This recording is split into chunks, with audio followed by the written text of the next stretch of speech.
না আমি দিছি কিন্তু তারা ছাপায় না, কিন্তু এরা রিসিভ করে নিয়ে রাখছে। ক্যান্সার গবেষক অধ্যক্ষ ডাক্তার এস.এম. সরোয়ার তার নিজ চেম্বারে এক বিশেষ সংবাদ সম্মেলনের আয়োজন করেন। অ্যাডভোকেট মোহাম্মদ নজরুল ইসলাম খান পাখি, মাওলানা আলমগীর ও দৈনিক জনতার সাংবাদিক আবু জাফর সহ আরও কয়েকজনের বিরুদ্ধে সংবাদ সম্মেলন করেন তিনি বলেন, আপনাদেরকে জানাইছে আমার ব্যবস্থা নেওয়া কি হচ্ছে। তখন সংগঠন করলেন যে আপনার থানাকে ইনফরমেশন করেন। আমরা থানাকে অলরেডি ইনফরমেশন করছি, থানায় আবার ওদেরকে ডাকছে। আমরা তো সাংগঠনিক বিষয়, সংগঠনের সবাইকে না জানাই তো হয় না।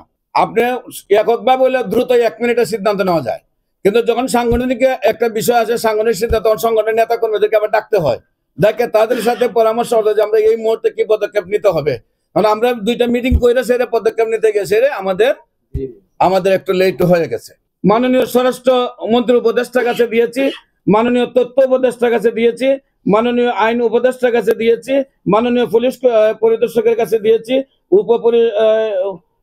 পুলিশ কমিশনারের কাছে দিয়েছি, অফিসার সার্জেন্টের কাছে দিয়েছি, এবং আমার যেটা অফিসের আমার সংগঠনের যে দপ্তর সেই দপ্তরও আমি দিয়েছি। সেই কপিগুলো আমি আপনাদের সামনে তুলে ধরছি। আগে থেকে 2,20,000, তারপরে হলো 2,80,000, তারপরে হইলো এখন 10 লাখ, 10 কোটি।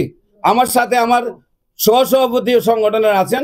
বিশেষ করে আমি আপনাদেরকে বলবো, আপনারা জাতির বিবেক হিসাবে আমি আপনাদের কাছে একটা দাবি, আমার কর্মীদের কাছে, এখন সে ফোন দিয়ে সেরা হাতের কবজা খাইতে নিবে, রাস্তার মধ্যে দৌড়া মারবে, তাদেরকে একাধিক মামলা দিবে, এই ধরনের হুমকিগুলো তারা দিচ্ছে। এবং আমি বিনীত অনুরোধ করব আপনাদেরকে যে ওনাদেরকে আপনারা ধরেন কিভাবে।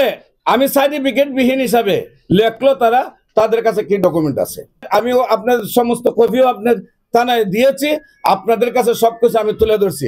আমেনা ইসলাম, আজকের সংবাদ।